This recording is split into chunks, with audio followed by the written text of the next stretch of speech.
आपसे विनती करती हूँ महारानी, मुझे बता दीजिए मेरा पुत्र कहाँ है, उसे मुझसे मत छीनिए। ये क्या कह रही है तू? मुझे कैसे ज्ञात होगा कि गरुड़ कहाँ है?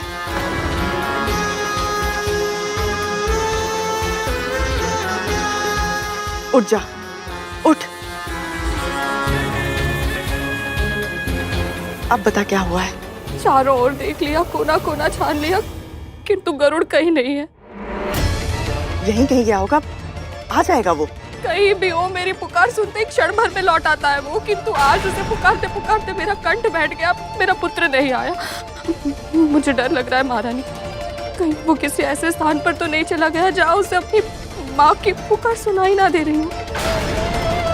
ऐसा कौन सा स्थान हो सकता है?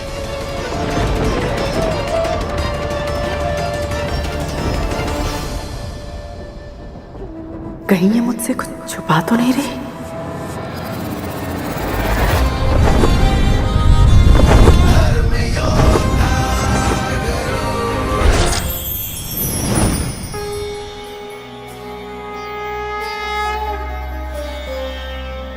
आपके दर्शन करके मैं धन्य हुआ।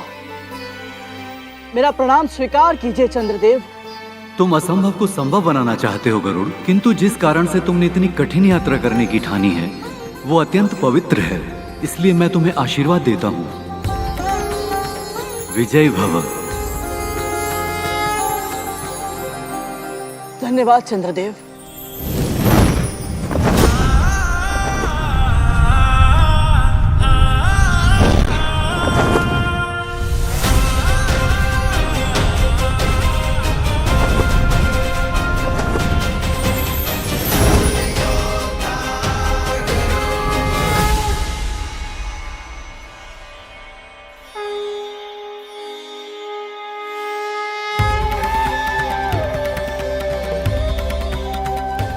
अंधकार को समूल नष्ट करने वाले, प्राणियों में शुभ और मंगल की भावना का संचार करने वाले भगवान श्री सूर्यदेव को मेरा प्रणाम।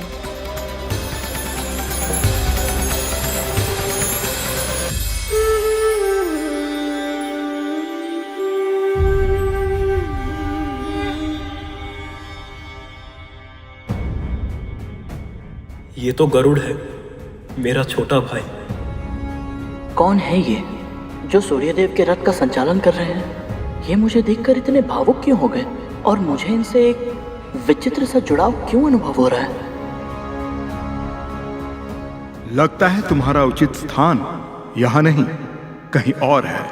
क्षमा करें सूर्यदेव, किंतु मैंने प्रण लिया है कि जब तक मैं वो कारण पता नहीं लगा लेता जिसके लिए मेरी माँ को अपना जीवन दासी बनकर व्यतीत करना पड़ रहा है, मैं उन्हें अपना मुख नहीं दिखाऊंगा। पुत्र हो तो ऐसा।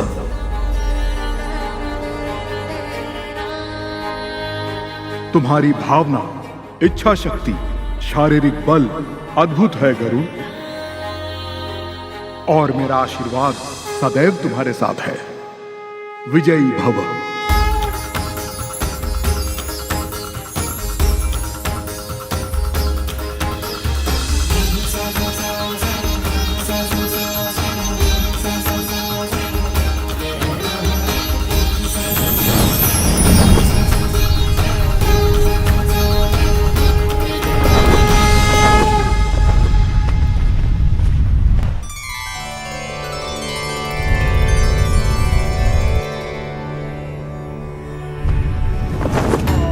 स्वर्ग इतना सुंदर स्थान है पुत्र, कोई एक बार वहां चला जाए तो फिर कभी वहां से बाहर आना ही नहीं चाहता। एक विराट वृक्ष भी है वहां, कल्प वृक्ष। यदि कोई सच्चे हृदय से कुछ भी मांगे तो उसकी इच्छा अवश्य पूर्ण होती है।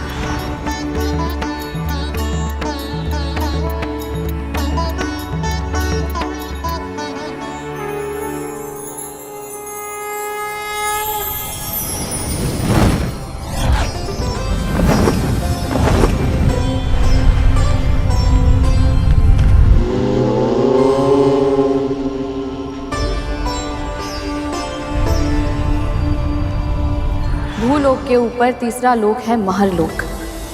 श्वेत धवल हिम से ढके जाने कितने ही विशाल पर्वत हैं वहाँ, जिनकी घाटियों और कंदराओं में अनेक ऋषि मुनि और योगी सैकड़ों वर्षों से गहन तपस्या में मग्न हैं।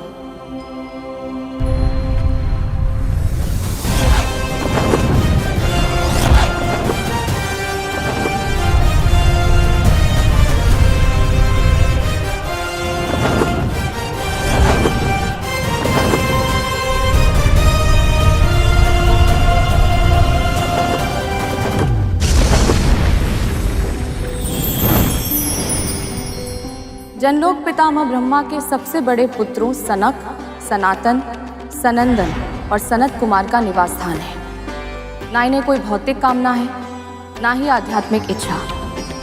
ये चारों भाई एक साथ उदासीन भाव से संपूर्ण ब्रह्मांड में विचरण करते हैं। केवल दो ही लक्ष्य हैं इनके, भगवान विष्णु की भक्ति और ज्ञान का दान। आप सभी कुमारों को मेरा सादर प्रणाम। वैकुंठ में बिना अनुमति के प्रवेश करना असंभव है।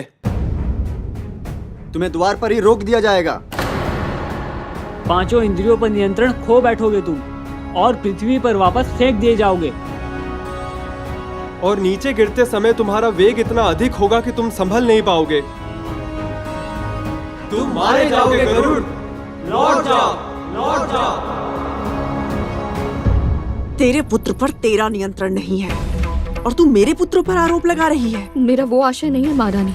मैंने तो बस राजकुमारों को ये बात करते हुए सुना था कि गरुड़ के सामने उनके मुख से सत्य निकलने वाला था। सही सही बता, क्या शब्द सुने थे तूने? संकट को तो आप दोनों ने भी आमंत्रित कर लिया था। यदि तक्षक भैया और कालिया भैया समय पर आपको नहीं रोकते तो आप तो गरुड़ के सामने सारा सच उगल देते। अल्पबुद्धि। गरुड़ को हमारी शर्त के बारे में नहीं पता था, इसलिए मेरा मन कहता है वो कहाँ हो सकता है ये जानने के लिए हमें आपके पुत्रों से बात करनी ही होगी। अगर अपना भला चाहती है तो प्रार्थना कर कि गरुड़ को कुछ न पता चला हो, वो किसी सामान्य कार्य से गया हो और शीघ्र ही लौट आए। कहाँ है तू गरुड़? मेरे मन में ऐसे विचित्र प्रश्न क्यों उठ रहे हैं कि कहीं तेरे प्राण संकट में तो नहीं? तुम मारे जाओगे गरुड़। अपना कर्म करते समय यदि भाग्य मुझे मृत्यु की ओर ढकेल दे, वैसे मृत्यु भी मुझे सहर्ष स्वीकार है ऋषिवर। और वैसे भी यदि मैं अपनी मां को दास्ता की बेड़ियों से मुक्त नहीं करा पाया तो मेरे जीवन का क्या ही लाभ। तुम्हारी मातृभक्ति अद्भुत है गरुड़। हम तुम्हें आशीर्वाद देते हैं गरुड़। विजयी भव, विजयी भव।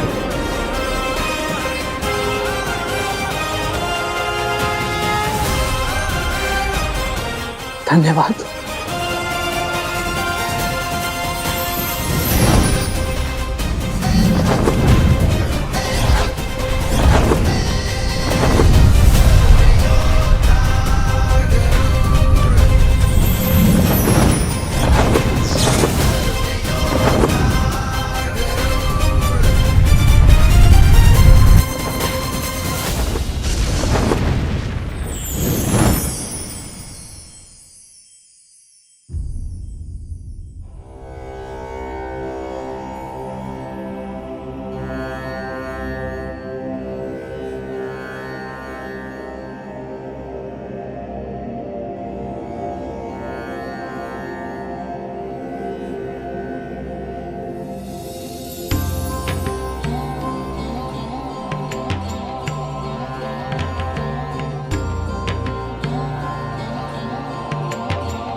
ये सुनहरी आभा तुझे तेरे पिता से ही मिली है। उनके बारे में और बताइए ना। परम पिता ब्रह्मा के मानस पुत्र हुए महर्षि मरीचि और उनके पुत्र हुए तेरे पिता ऋषि गणों में श्रेष्ठ प्रजापति कश्यप। उन्होंने अपने कुल के विस्तार के लिए देव, दानव, पशु, पक्षी, वृक्ष, कीट आदि की रचना की। समस्त संसार में जो कुछ भी चेतन है, जो एक, दो या अनेक पैरों पर चलता, तैरता या उड़ता है, उन सब का अस्तित्व तेरे पिता की तप शक्ति से ही संभव हुआ है। वो सदा परम ब्रह्म में रहते हैं, इसलिए उन्हें सत्यलोक में एक विशेष स्थान प्राप्त हुआ है। पिताजी,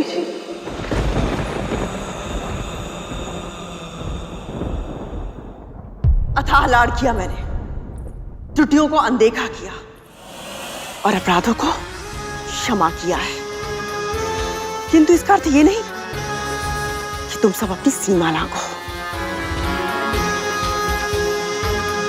इस महल के कुछ नियम हैं और उन सब नियमों का पालन तुम सबको करना पड़ेगा, क्योंकि कुछ रहस्य ऐसे होते हैं जिन्हें सदैव चुप्पी की चट्टानों के नीचे दबाए रखना चाहिए, क्योंकि जब उन्हें बाहर आने का अवसर मिलता है तो वो रहस्य अकेले बाहर नहीं लाते, तो अपने साथ लाते हैं सर्वनाश।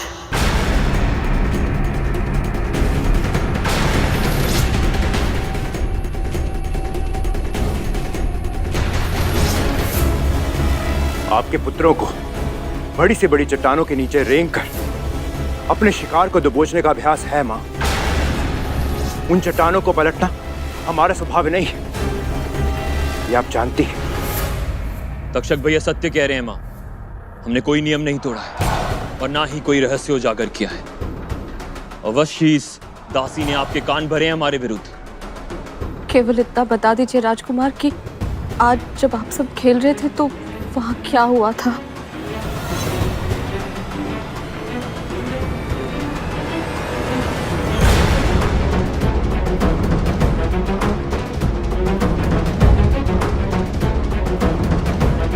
मैं बताता हूं मां।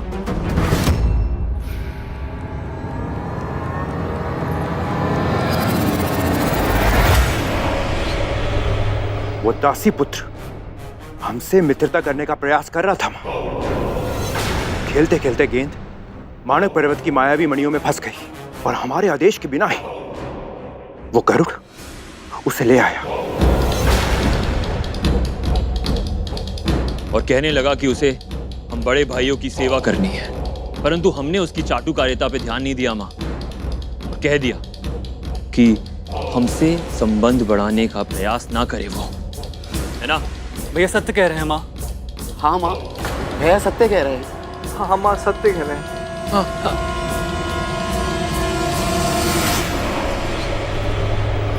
ठीक से स्मरण करो, इसके अतिरिक्त कोई और बात तो नहीं हुई थी ना? नहीं माँ, नहीं माँ, नहीं माँ, नहीं। सुन लिया?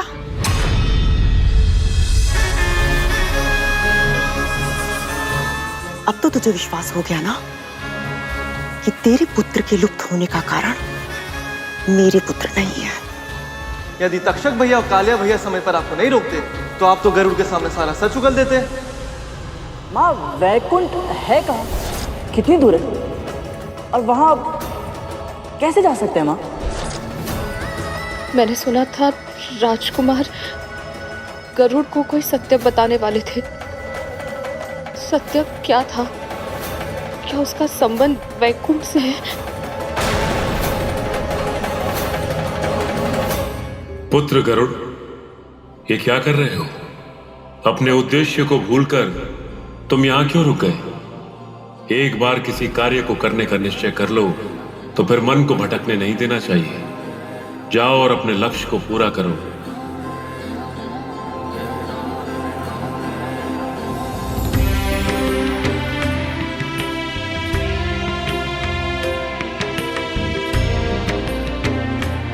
मैंने आज तक माँ का त्याग देखा था, आज आपकी तपस्या भी देख ली। अब मेरा निश्चय और भी दृढ़ हो गया है। मैं ऐसा पुत्र बनूंगा जिस पर आप दोनों को गर्व होगा।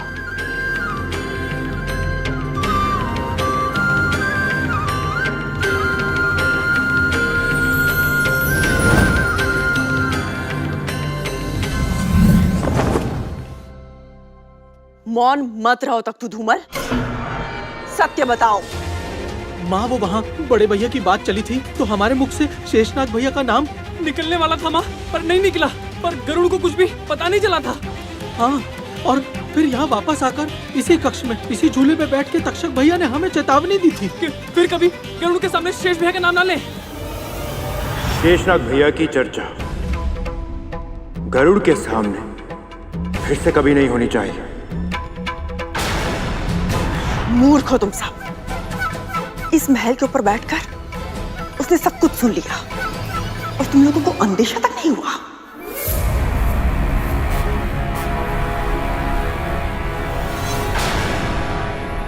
अति सदैव बुरी होती है विंता।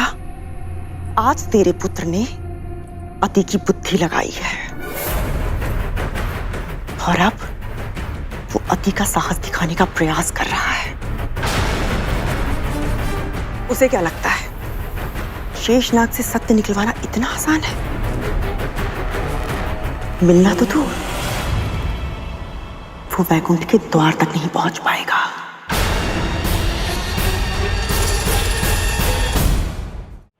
सूर्य का ताप उसके पंख जला देगा। अंतरिक्ष की शीत उसकी धमनियों में चल रहे रक्त को जमाकर हिम में बदल देगी। अनंत ब्रह्मांड की यात्रा का संघर्ष उसके तन को ही नहीं, उसकी आत्मा को भी थका देगा और वो शीघ्र ही टूटकर इस पृथ्वी पर आ गिरेगा। इतने वर्षों तक तूने अपने पुत्र के जन्म लेने की प्रतीक्षा की है, किंतु अब उसकी मृत्यु की प्रतीक्षा कर।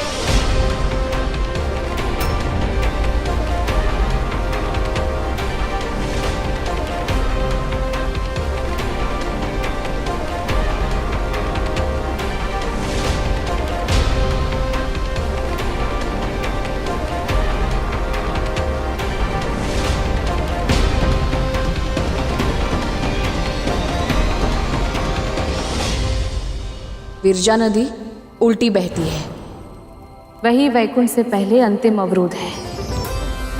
सामान्य प्राणी उस विराट नदी को पार नहीं कर सकते। केवल वही महान आत्माएं इस कार्य में सफल होती हैं जिन पर भगवान विष्णु का आशीर्वाद होता है। और यदि कोई उनकी इच्छा के विरुद्ध वैकुंठ पहुंचने का प्रयास करता है तो विरजा नदी उसे स्वयं में समाहित कर उसके प्राण हर लेती है। परिणाम चाहे जो भी हो, किंतु मैं अपने प्रश्नों के उत्तर लिए बिना नहीं जाऊंगा। मां की स्वतंत्रता मेरे प्राणों से अधिक मूल्यवान है।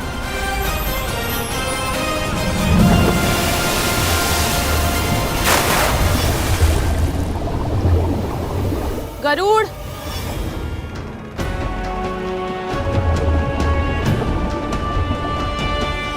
गरुड़,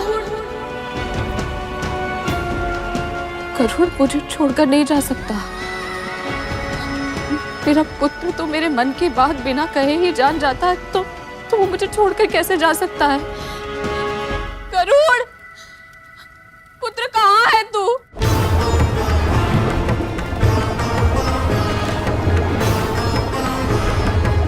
गरुड़, कहाँ है तू? दिन रात में एक ही पहली गाल खोजती थी कि उसे अपने नियंत्रण में कैसे करूं, किंतु अब उसकी आवश्यकता ही नहीं है।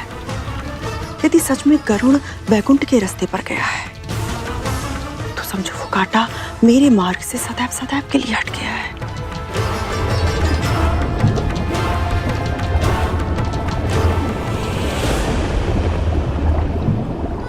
क्या मेरे मन की पीड़ा का आभास नहीं हो रहा है तुझे पुत्र?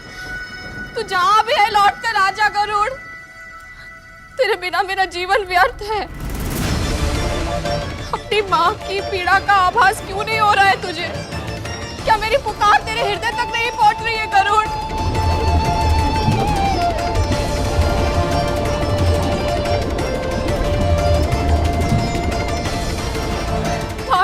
आजा गरुड़, लौट कर आजा।